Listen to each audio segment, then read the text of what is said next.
Hey, on se retrouve aujourd'hui pour une nouvelle vidéo.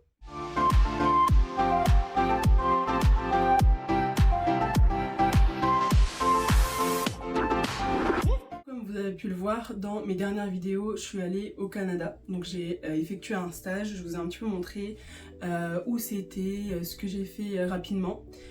Du coup maintenant j'ai envie de rentrer dans le vif du sujet, je vais vous expliquer un peu comment j'ai trouvé mon stage. Enfin du moins comment j'ai réussi à aller au Canada. Bien évidemment c'est grâce aux études et du coup je vais vous expliquer tout ça dans cette vidéo. Je vais aussi un peu vous partager l'expérience que j'ai eue, ce que j'ai fait, les gens que j'ai rencontrés. Après une expérience bien sûr c'est propre à chacun mais j'ai envie un petit peu de vous partager mon expérience. Donc aujourd'hui on va voir ça ensemble. D'abord, comment j'ai pu aller au Canada. Donc, faut savoir que du coup, j'ai été à Montréal grâce à un stage. Du coup, je suis actuellement en BUT TC, donc technique de commercialisation, et je suis en parcours business international, donc achat-vente à l'international. Voici mon cursus universitaire. Dans mon parcours, c'est assez conseillé de faire des stages à l'étranger. Donc, je suis du coup en deuxième année. Mais il faut savoir qu'en deuxième année, le stage à l'international n'est pas du tout obligatoire, mais celui de troisième année, donc le stage que j'aurai l'année prochaine, et il doit être fait obligatoirement à l'étranger. Mais j'ai quand même choisi de le faire cette année à l'étranger pour avoir une première expérience. Je me suis dit, bah écoute, ton anglais ça va, tu gères un peu, mais c'est pas encore parfait. T'as quand même envie de voyager, donc écoute, tente le coup, essaie d'aller dans un pays francophone. Donc je me suis dit, le Canada, ben pourquoi pas. Mon université, l'université de Valenciennes, est partenaire avec un des cégeps de Montréal, donc cégep Saint-Jean-sur-Richelieu. J'en ai parlé avec ma famille et tout, mes parents étaient plutôt favorables. Du coup, j'ai posé ma candidature et du coup j'ai été retenue pour la première sélection. Il faut savoir que c'était les profs qui sélectionnaient. J'ai été retenue par les profs et ensuite ils ont envoyé une sélection d'élèves. Donc au Canada, donc au cégep de Saint-Jean-sur-Richelieu. Et du coup, j'ai été également choisie par le cégep Saint-Jean-sur-Richelieu. Donc j'ai eu la chance de faire mon stage au Canada. Le stage que j'ai effectué n'était pas rémunéré. Ça posait pas problème dans le sens où on a cette charge en moins qui est de trouver le stage, trouver le lieu de logement. On a un encadrement également avec le cégep Saint-Jean-sur-Richelieu. Du coup c'était assez pratique. Donc je suis arrivée, j'avais déjà mon stage, j'avais déjà ma famille d'accueil. Donc oui, pour le coup, c'est une famille d'accueil que le cégep choisit pour nous. Donc vraiment, on arrive, tout est prêt. On a juste entre guillemets à payer. Et puis, on peut y aller tranquillement. Donc franchement, rien que pour ça, c'était une première expérience dans le sens où j'ai été à l'étranger, mais j'ai pas totalement été lâchée dans le vide. Je veux dire, il y a quand même des gens qui étaient autour de moi. J'étais quand même un petit peu encadrée. On avait quand même donc des responsables de stage. J'avais le contact encore avec mon université, puis l'université sur place. Enfin, je trouve que c'était vraiment bien organisé et je suis arrivée vraiment genre tranquille, j'avais rien à faire, tout était prêt.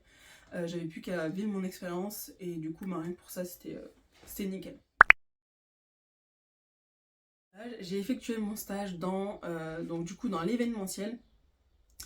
Moi, je suis plus axée tout ce qui est communication et marketing, mais ils ont réussi à me trouver un stage donc, qui est donc un festival. J'ai travaillé pour un festival pendant 2 mois, mais je me suis focus sur la partie communication et marketing du festival. Du coup, j'ai vraiment fait ce que je voulais faire. Pour une première expérience, franchement, c'était parfait. Donc, j'étais dans une petite organisation. Ils étaient à la base 5 employés et on était 3 stagiaires. Donc, il y avait moi. Il y avait une autre stagiaire qui venait, pareil, d'un IUT. Une de mes anciennes vidéos, c'est Emma. On était 3 stagiaires dans 3 différents domaines. Donc c'est assez bien parce qu'on se marchait pas dessus. Chacun avait son travail, chacun avait ses tâches. Du coup c'était cool. Puis on avait aussi une bonne cohésion d'équipe. Et surtout ça, les relationnels au Canada comparé à la France, ça n'a vraiment rien à voir.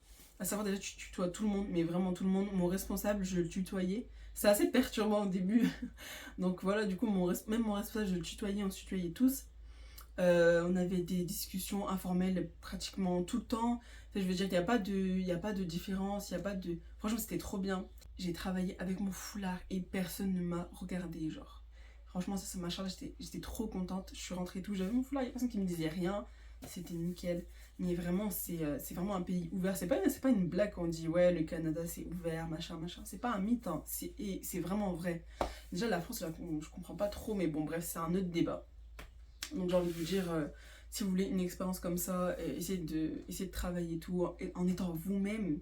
Donc on était une petite équipe, comme je disais, on avait chacun notre travail, on se marchait pas dessus, c'était hyper sympa, grosse cohésion d'équipe. Donc c'était un peu quelque chose d'assez entre guillemets festif et informel parce qu'on travaillait sur un festival. Certes il y a du sérieux mais il y a aussi beaucoup de fun derrière. Donc on parlait avec des artistes, euh, moi je m'occupais de la com, donc je créais des posts, je faisais des trucs. Moi je vous mettrai quelques images ici pour voir un petit peu ce que je faisais sur place. Et franchement c'était vraiment génial. De Montréal, j'ai vraiment beaucoup visité Montréal, j'ai essayé de faire le max de choses. Je voulais aller jusque Toronto, mais malheureusement, j'ai pas pu. Mais bon, une autre fois, pourquoi pas. Donc j'ai quand même assez bien visité Montréal. J'ai fait une vidéo où j'ai un petit peu visité, donc je vous ai montré quelques endroits que j'ai kiffé. Dès que vous êtes dans un endroit, dès que vous êtes dans un endroit donc inconnu, je vous jure, hein, mais sortez de votre zone de confort, faites tout ce que vous voulez faire, parce que déjà vous êtes sur place, vous dites bah vas-y demain je suis plus ici, je m'en fous des gens, enfin déjà franchement c'est un truc de ouf. Bien évidemment, faut dire ouais je m'en fous des gens, je fais ce que je veux, mais dans la limite des choses, hein. Mais il faut pas se limiter, je vous jure, faut pas se limiter. Dès que vous êtes en voyage ou quoi, n'hésitez pas à découvrir, intéressez-vous à la culture. Franchement, il faut vraiment être curieux, ça c'est vraiment un point vraiment important, surtout quand vous travaillez dans l'international ou ce genre de choses. Si vous n'êtes pas curieux, si vous voulez pas apprendre de l'autre, dès que vous allez avoir des expériences à l'étranger ou ce genre de choses, ça va vous bloquer parce que vous n'avez pas un minimum de curiosité. Il faut vouloir voir les choses, il faut vouloir visiter, il faut vouloir faire plein de trucs. Donc moi franchement j'y suis allée, je me suis pas mis de barrière. Et franchement pour un premier voyage toute seule, franchement c'était waouh. Alhamdoulilah, je vous jure c'était trop bien. Bien évidemment, j'ai été là-bas en stage, mais à partir du moment où tu te déplaces, bah, il faut visiter, il faut profiter. C'est pas juste te focus sur le stage et puis voilà, je fais mon stage, nanana. Non, faut grave profiter. Il y a le stage, mais t'as l'occasion d'être dans un pays. Peut-être t'auras plus jamais l'occasion d'y retourner. Enfin, faut pas se bloquer, faut voyager, faut découvrir. La différence France-Canada, j'ai envie de parler un petit peu de ce sujet. Franchement, je vais pas vous mentir, quand j'étais au Canada, je sais pas comment exprimer ça, mais j'avais l'impression d'être libre. En fait, c'est bizarre hein, de se dire ça, mais j'avais l'impression d'être libre dans le sens où je faisais ce que je voulais, il n'y a personne qui me regardait, je me sentais pas jugée, je faisais mon travail et puis voilà, je sortais dehors, pardon, je kiffais et puis voilà, il n'y a personne qui me disait rien. Et même, il n'y avait pas ce petit regard en mode ouais, c'est qui. Tu sais, ce genre de choses, il n'y avait pas. Il n'y a rien, il n'y a pas ça, il n'y a pas de jugement. Les gens te calculent même pas, tu fais ce que tu veux. Tu es là, tu travailles, foulard ou pas foulard, enfin peu importe. Vraiment, les gens là-bas, ils te jugent pas. Peu importe de quelle confession tu es. Et là-bas, il y a un mélange culturel énorme, mais vraiment, genre. Et ça m'a grave fait du bien de voir ça. Et pour vous dire, à un moment, j'étais tellement émue, mais pour rien. J'étais tellement émue, à un moment, j'étais dans le métro. Il y avait une pub avec des femmes voilées, wesh. Et j'étais là en mode, mais pourquoi ça n'existe pas en France? En France, il y a ça, c'est tout, c'est foutu. Il va y avoir une polémique de malade, machin. Ah, elle sort en habaya, ou oh. C'est vraiment un truc de ouf. Bref, et vraiment j'étais là en mode ému, mais ils sont trop cute et tout avec leur petit foulard et tout, il y a personne qui dit rien. Tu vas dans peu importe quel boulot, tu vas voir des filles avec le foulard, tu vas voir des gens tatoués de ouf, tu vas voir de tout, tu vas vraiment voir de tout. Et franchement, ça fait du bien dans le sens où chacun peut être soi-même. Et donc si on parle juste des étudiants, en général, dès qu'ils sortent de l'université, ou dès qu'ils sortent, enfin bref, d'une école, soit tu sors d'une école de ouf, et du coup tu as un boulot tout de suite à la clé, soit tu sors de ton école, mais tu sais qu'ils vont te demander 3 ans d'expérience avant. Déjà juste pour un stage, toutes les offres de stage là, comment mes potes en France qui étaient ici, qui sont pas partis au Canada, enfin comme moi, qui sont pas partis ailleurs, ils ont galéré pour trouver un stage. Vous imaginez, ils demandent des 2 ans d'expérience, 3 ans d'expérience, machin, en marketing, machin. On est encore à l'école, on est là pour faire des stages, vous nous dites de faire des expériences, mais en fait cette expérience on va la chercher où? Du coup c'est vraiment incompréhensible. Et pour vous dire que même au niveau des chances, ici, tu sors de l'école, t'as tout de suite un boulot qui est très bas, ou alors t'as percé, je sais pas comment t'as fait. C'est impossible. Tu peux avoir tout de suite un statut de responsable ou alors ça dépend, mais c'est très rare. Alors que là-bas, j'avais un collègue français donc, qui a emménagé au Canada justement. Et c'était le responsable de communication. Pour vous dire, il y a un bac plus 3, il est venu travailler, il était responsable de com tout de suite. Enfin, je veux dire, personne n'a chipoté. En fait, ici, au Canada, il laisse vraiment la chance à tout le monde. Ils attendent, peu importe l'âge que tu as, hein, peu importe l'âge que tu as, c'est pas une blague. Ils regardent juste ce que tu peux fournir à l'entreprise, tes capacités. Ils vont pas regarder en fonction peu importe à ta tête ou alors à ton nombre d'expériences, machin. Si tu sais faire le travail qui est demandé, si tu gères, franchement, il n'y a vraiment aucun souci. Mais vraiment. Du coup, c'est ça que j'ai aimé là-bas, leur approche est plus amicale, ils font plus confiance aux gens. Que ce soit, comme je vous ai dit, il n'y a aucune barrière, que ce soit l'âge, peu importe, ça joue pas du tout. Vraiment, ils font confiance aux gens et ils laissent la chance à tous. Donc c'est génial. Même si tu es jeune, dans le milieu du travail au Canada, tu es vraiment pris en considération. Il n'y a pas cette hiérarchie en mode non, tu es jeune, t'as pas ta place à dire ça, machin, machin. On va pas savoir, tous les avis sont pris en compte. Et t'as beau contredire quelqu'un de plus vieux ou peu importe, enfin je veux dire, à partir du moment où tu amènes de bonnes idées, t'es toujours dans la bonne foi, bien évidemment, hein, faut faire attention. Ça se passe vraiment hyper bien. Donc c'est aussi ce que j'ai aimé. Tout le monde a sa place. Mon séjour a duré 2 mois. Donc j'ai fait un stage de 2 mois. C'était dit avant de partir, un instant. Du coup, mon séjour a duré 2 mois. Avant de partir, j'avais beaucoup d'appréhension. Dans le sens où je me suis dit, ouais, 2 mois c'est long, je vais être toute seule, déjà je suis loin de ma famille. Je viens d'une grande famille, d'une très grande famille. Du coup, j'ai pas vraiment l'habitude d'être séparée d'eux. Je veux dire, là pour le coup, j'avais hyper peur. Je me suis dit, ouais, ça va faire quelque chose et tout, nana et tout. Franchement, je suis arrivée sur place. Au début, j'avais un petit peu de stress, je vais pas mentir. J'étais en mode de ouais, quand même et tout. J'étais là, on appelle tout le temps avec ma famille et tout. Ouais, ça va et tout, machin, ça fait trop bizarre et tout.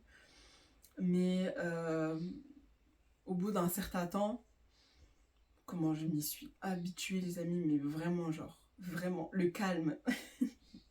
Parce que quand je dis j'ai une grande famille, donc t'as du bruit tout le temps, t'as tout le temps de la bonne ambiance. Mais le calme, c'est quelque chose aussi, hein. Waouh, c'est quelque chose. Ça fait du bien le calme. Et franchement, non, c'était impeccable. En fait, à savoir, j'étais du coup dans une famille d'accueil, comme je vous l'ai dit tout à l'heure. J'étais chez une haïtienne, franchement, un amour. J'ai jamais vu une dame aussi gentille de toute ma vie.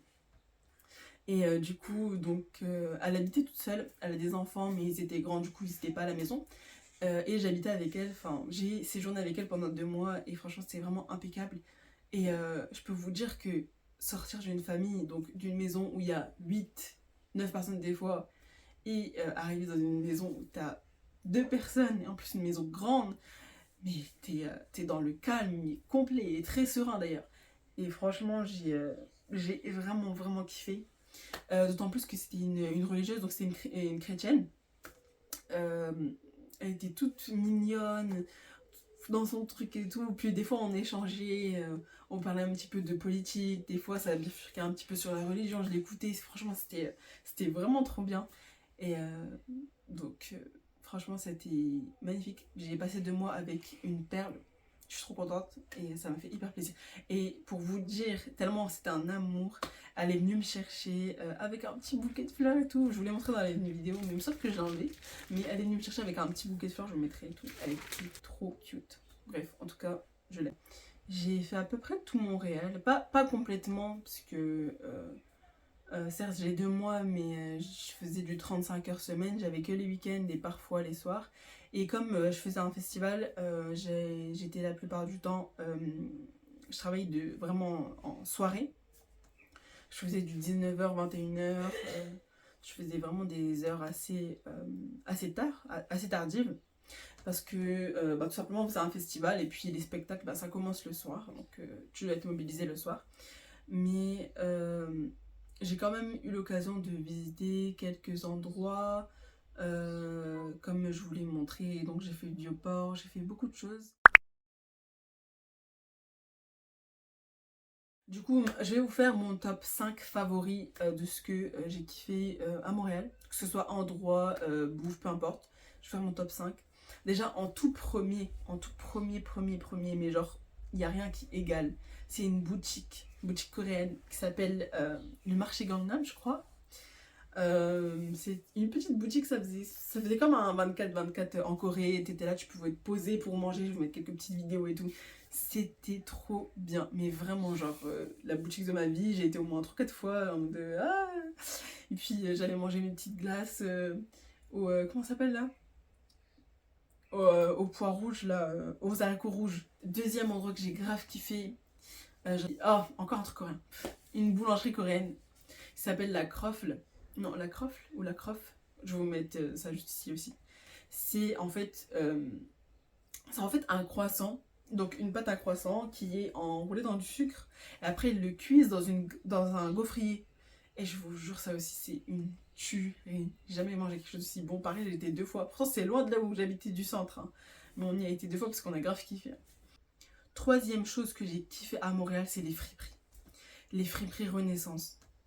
Genre, c'est les friperies de base là-bas, mais comment j'ai trouvé plein de pépites. Donc, quatrième endroit que j'ai grave kiffé, bah, c'est Sainte-Catherine, rue Sainte-Catherine, j'ai trop aimé, et ben à savoir. Donc, rue Sainte-Catherine, dans le centre Eaton, pas le premier de la rue, mais donc quand vous avancez, pas le premier centre Eaton, donc la première porte où il y a le Sephora, donc la porte d'après, il faut continuer.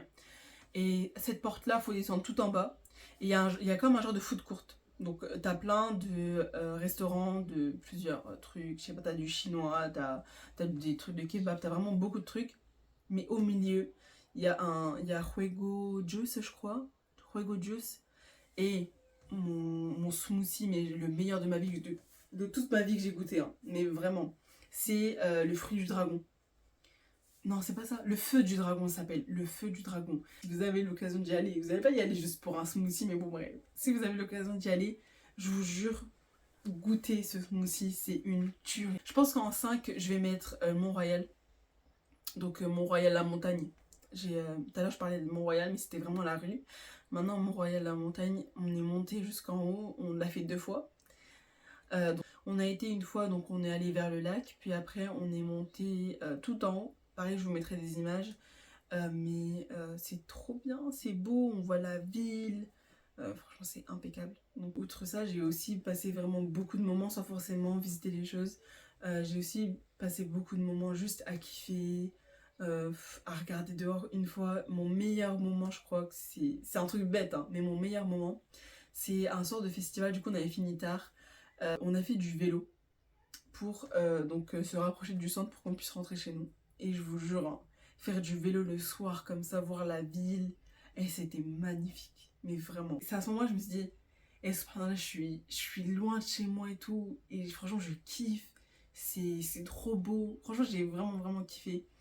Je sais pas, j'étais hyper reconnaissante en fait. Je me suis dit, c'est grâce à Dieu, j'étais là en mode, ouais, c'était magnifique. Je vous jure, c'était trop bien. J'aimerais bien faire un petit peu le point sur le fait de voyager seul et l'importance que c'est pour moi en tout cas. En étant jeune, ça on a plein d'opportunités, surtout grâce aux études. Même si on n'est pas dans un parcours international ou ce genre de choses, on peut facilement faire des semestres à l'étranger ou des stages à l'étranger. Je vous jure, il ne faut pas se bloquer, c'est hyper important. C'est là maintenant en étant jeune on vit chez nos parents, on a quand même peu de responsabilités, je veux dire, on n'a pas de loyer à payer, on n'a pas de charges. T'es marié ou tu dépends de quelqu'un, ouais, ça y est, t'es marié, t'es bloqué, nanana. Ou alors ça y est, t'as des enfants, bah c'est tout, tu peux pas. Ou alors faut voyager tout en famille. Et là, t'es tout seul, il y a personne qui est attaché à toi. Je vous jure, hein, je te jure, c'est toi qui me regardes là, voyage, c'est hyper important. Mais vraiment, faut vraiment profiter d'aller essayer de visiter peut-être pas le plus de pays possible. On n'est pas là pour faire un concours, je veux dire, mais si t'as des rêves, si t'as des pays que tu veux visiter, franchement, vas-y tout de suite, n'attends pas. Te dis pas ouais, plus tard, machin. Ouais, je suis encore jeune, justement. On sait tous que demain, on n'est peut-être pas là en fait. Mais bref, je te jure, hein, voyage. Juste, c'est hyper important. Ça me stresse tellement. C'est important, faut voyager. Les amis, il faut voyager. Je vous jure, ça va vous faire trop du bien. Et j'avoue, moi aussi j'avais un peu d'appréhension, hein, mais je me suis dit, à partir du moment où j'ai posé ma candidature et que j'ai été prise, j'ai fait en mode j'ai dit, ah, ça c'est bien ça. Bon, je vous jure, j'étais trop contente. Je me suis dit, ça y est, au début t'as un peu d'appréhension, mais dès que t'es dedans, ça y est, c'est bon, c'est bon. Dès que j'étais dans l'avion, j'étais en mode c'est parti, c'est bon, c'est fait, genre. Pour vous dire, hein, même au moment où j'étais arrivée à Montréal, je me suis dit, mais je suis vraiment partie là où j'arrivais même pas encore à m'y faire dans ma tête, j'étais encore en mode ouais, je suis à la maison. Mais franchement, je vous jure, voyager, c'est important, vraiment. Au-delà de ça, ça vous apporte des expériences, ça vous donne de nouvelles visions de la vie aussi. Puis vous faites aussi des connaissances qui peuvent aussi changer des choses. Il ne faut pas se mettre des bâtons dans les roues, bien sûr, il faut toujours être conscient de ce qu'on fait et mettre des stops là où on sait que on ne doit pas franchir. Hein. Donc ici, je parle en tant que musulmane, mais il faut vraiment faire attention à ce qu'on fait, bien évidemment. Mais si vous rêvez, il ne faut pas s'interdire de rêver et il ne faut pas s'interdire de réaliser ses rêves. Ça, c'est vraiment interdit, quoi. Faut pas s'interdire ce qui est pas interdire. Je sais pas si ça se dit, mais vous m'avez compris. Donc vraiment, voyager, c'est quelque chose. Faut voyager, c'est important, je vous le dis. Donc voilà, si vous avez l'occasion de voyager, franchement, voyager. Après, il y a certaines personnes qui vont me dire, oui, on n'a pas les moyens de voyager, mais quand tu es étudiant, si tu fais un stage, bien évidemment, quand je dis voyager, c'est voyager avec les études. Donc, soit tu fais un stage, soit tu fais un échange, peu importe. Mais à savoir, on a des aides. La France nous donne des aides, on part pas comme ça avec juste rien du tout. Moi, pour 2 mois, j'ai eu 800 € d'aide. À savoir, parfois, tu as des aides qui sont cumulables.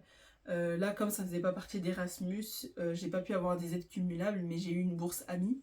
Donc, ça m'a fait 800 € pour 2 mois. Et franchement, c'est grave jouable. Je vous jure, les amis, c'est vraiment jouable. Les bourses, elles sont là. Si parfois vous êtes boursier à critères sociaux, ça peut aussi vous aider. En fait, il faut tout simplement savoir mettre les priorités là où il faut. En fait, si vous voulez voyager, si vous voulez faire des stages à l'étranger, essayez d'économiser. En fait, il faut se donner les moyens tout simplement. Faut se donner les moyens, faut économiser, essayer de trouver des solutions. Je sais qu'il y a des personnes qui travaillent pour ça également. Donc le job étudiant, c'est aussi une solution. Si vous n'avez pas les revenus nécessaires, vous pouvez aussi faire un petit job étudiant.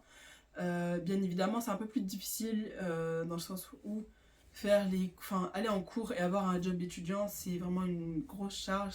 Mais si c'est vraiment votre rêve, si c'est vraiment ce que vous voulez, faut se donner les moyens. Donc faut essayer de faire au max, les amis, je vous jure.